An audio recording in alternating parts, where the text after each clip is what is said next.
Halo sahabat literasi, kali ini saya akan membahas mengenai nafkah terhutang dalam sidang perceraian. Apa itu nafkah terhutang dan apakah nafkah terhutang diatur di dalam undang-undang?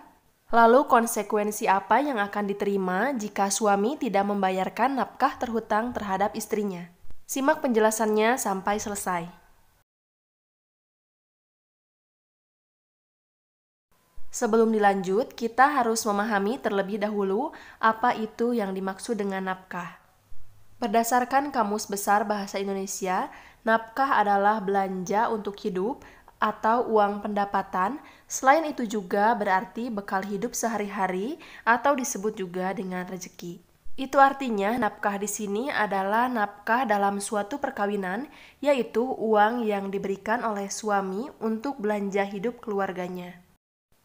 Selain itu, pengaturan nafkah juga diatur di dalam kompilasi hukum Islam atau KHI yang dapat Anda lihat dalam pasal 80 ayat 2 dan ayat 4 KHI yang menyebutkan bahwa suami wajib melindungi istrinya dan memberikan segala sesuatu keperluan hidup berumah tangga sesuai dengan kemampuannya atau sesuai dengan penghasilannya.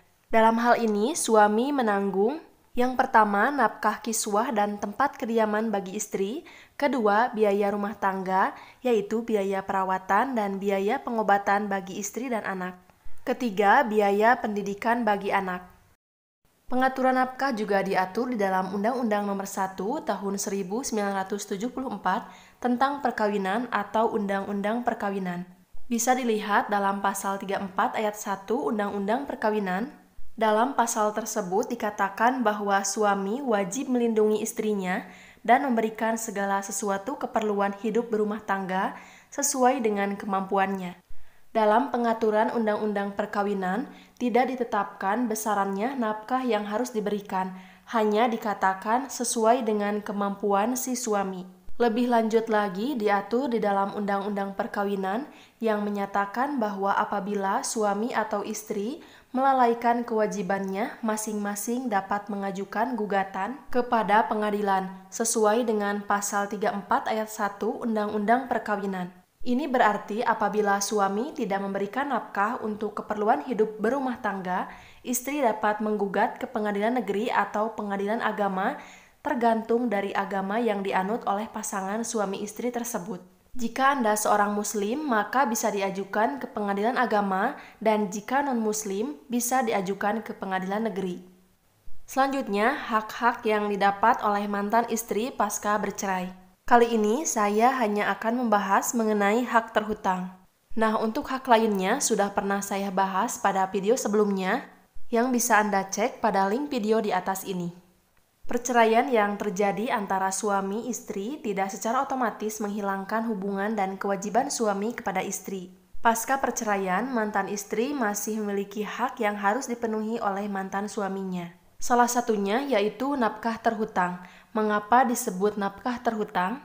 Nafkah terhutang ini merupakan nafkah selama perkawinan yang tidak atau belum diberikan oleh suami kepada istrinya, baik dikarenakan kelalaian ataupun kesengajaan. Pengajuan pemenuhan nafkah terhutang ini dapat dilakukan oleh istri pada saat proses persidangan di pengadilan.